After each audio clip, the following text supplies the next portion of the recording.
Anda masih bersama kami di Presisi Pagi. Sepanjang tahun 2023, Satuan Tugas Pangan Polri berhasil menjaga stabilitas harga bahan pokok. Dari hasil pemantauan, harga kebutuhan pokok relatif stabil dan stoknya dapat mencukupi kebutuhan masyarakat. Keberhasilan ini disampaikan oleh Kapolri Jenderal Polisi Listio Sigit Prabowo dalam rilis akhir tahun yang digelar di Mabes Polri, Jakarta pada 27 Desember 2023. Dalam rilis akhir tahun 2023 di Mabes Polri, Jakarta pada 27 Desember 2023, Kapolri Jenderal Polisi Listio Sigit Prabowo menyampaikan capaian kinerja Polri sepanjang tahun 2023. Salah satunya terkait keberhasilan Satgas Pangan Polri dalam menjaga stabilitas harga bahan pokok. Guna menjaga ketersediaan stabilitas harga pokok penting, kami mengoptimalkan peran Satgas Pangan.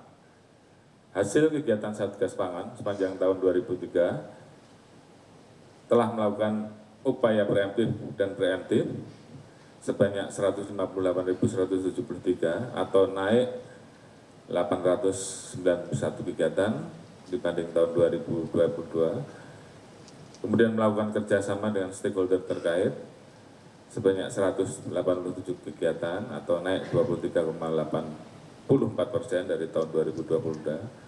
Melakukan penegakan hukum sebanyak 54 kegiatan atau naik 12 kegiatan, 28,57% dari tahun 2022. Dan salah satu kasus yang menonjol yang berhasil diungkap oleh Satgas Pangan adalah penyelewengan distribusi beras sebanyak 250 ton di Banten dan telah kita tetapkan 7 orang sebagai tersangka.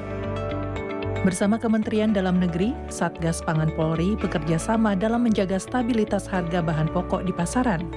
Kepala Satuan Tugas Pangan Polri, Kombes Pol Hermawan, dalam rapat koordinasi pengendalian inflasi daerah bulan November hingga Desember 2023 menyampaikan berbagai kegiatan yang dijalani Satgas Pangan Polri bersama Bappenas dan Kementerian Keuangan, diantaranya membahas terkait stabilisasi pasokan dan harga live bird atau ternak hidup.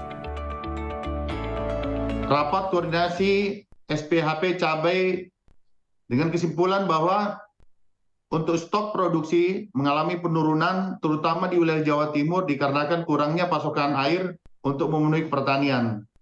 Kemudian untuk memastikan ketersediaan dilakukan identifikasi daerah yang surplus, yaitu sentra dan stok dalam negeri produksi cabai rawit, cabai merah, untuk didistribusikan mengisi pasokan cabai di daerah-daerah yang defisit. Dan yang ketiga, Jenderal, perlu kami informasikan dalam rapat ini juga ada hadir dari petani dari NTB menyampaikan bahwa kenaikan harga itu disebabkan dengan transportasi yang cukup mahal sampai ke Jakarta. Namun setelah dihitung-hitung pada rapat kemarin, Jenderal, bahwa kalau menggunakan pesawat itu ongkosnya lebih murah, Jenderal. Jadi masih dapat Rp4.000.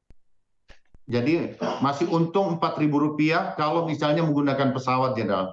Karena memang saat ini cabai cukup tinggi harganya di pasaran. Tim Liputan Polri TV. Divisi Humas Polri melaksanakan serah terima jabatan Kepala Bagian Penerangan Umum atau Kabag Penum yang dilaksanakan di Gedung Divisi Humas Polri pada hari Kamis 28 Desember 2023. Saat ini Kabag Penum Divisi Humas Polri dijabat oleh Kombes Pol RD Adrimulan Caniago menggantikan Brigjen Pol Nurul Azizah yang menjabat sebagai Direktur Program Sarjana STIK Polri. Divisi Humas Polri menggelar acara serah terima jabatan Kepala Bagian Penerangan Umum. Rotasi jabatan Kabag Penum Divisi Humas Polri ini berdasarkan surat telegram Kapolri nomor ST-2750-12 Romawi _Kep _2023 pada tanggal 7 Desember 2023. Dalam surat tersebut, Brigjen Pol Nurul Azizah diangkat jabatan sebagai Direktur Program Sarjana Sekolah Tinggi Ilmu Kepolisian atau STIK. Adapun Kombes Pol RD Ardimulan Caniago yang dulunya menjabat sebagai Kepala Bagian Pemantauan dan Analisis Biro Multimedia Divisi Humas Polri, kini menjabat sebagai Kabag Penum Divisi Humas Polri. Brigjen Pol Nurul Azizah menyampaikan kesan dan pesannya selama menjabat sebagai Kabag Penum Divisi Humas Polri dan percaya pejabat yang menggantikannya memiliki kapabilitas yang lebih mumpuni. Terkait pisah sambut ini tentu saya bersyukur ya di akhir masa jabatan saya sebagai Kabag Penum kami dilepas oleh Bapak Karopenmas, kemudian Kabag Penum yang baru, kemudian juga kolega yang selama ini bekerja sama, kemudian dengan staf kami untuk bersama-sama merefresh kembali kesan dan pesan apa yang sudah kita lalui bersama selama 1,5 tahun kami bertugas di Bag Penum, dan tentunya itu akan menjadi semangat bagi saya untuk melanjutkan tugas dan jabatan saya yang baru, dan hal-hal yang positif, hal-hal yang baik tentunya akan kami terapkan di tempat yang baru. Saya yakin pengganti saya akan bekerja lebih maksimal lagi, tentunya dihadapkan dengan tantangan-tantangan yang lebih berat karena seperti tadi sudah disampaikan bahwa staf Penmas khususnya Bag Penum adalah staf yang militan, bekerja 24 jam sehari, sehingga hal-hal atau kebijakan pimpinan untuk melakukan tugas-tugas yang mana dapat mendongkrak citra polisi pasti akan dapat dilaksanakan secara lebih baik. Seperti tadi disampaikan bahwa saya sebagai Kabag Penum tidak memiliki latar belakang kehumasan, sehingga pasti terdapat tantangan-tantangan tersendiri, antara lain mungkin komunikasi dengan teman-teman media yang selama ini belum pernah kami lakukan, tetapi seiring dengan berjalannya waktu ada arahan pimpinan, petunjuk pimpinan, kemudian teman-teman media juga bekerja sama dengan baik, insya Allah tantangan itu dapat kami atasi, dan sampai dengan hari ini kami bermitra dengan baik dengan teman-teman media dan menjaga hubungan yang baik dengan pimpinan dan staf. Selain itu, Kabag Penum yang baru, Kombes Pol RD Ardi Mulan Caniago menyatakan, sebagai Kabag Penum yang baru akan meningkatkan serta mempererat hubungan dengan media. Ya tentu saja, kita tetap akan mencoba berkolaborasi dengan media, karena pekerjaan Penum ini adalah berkaitan dengan media. Ya, kita tidak akan meningkatkan, tapi mempererat.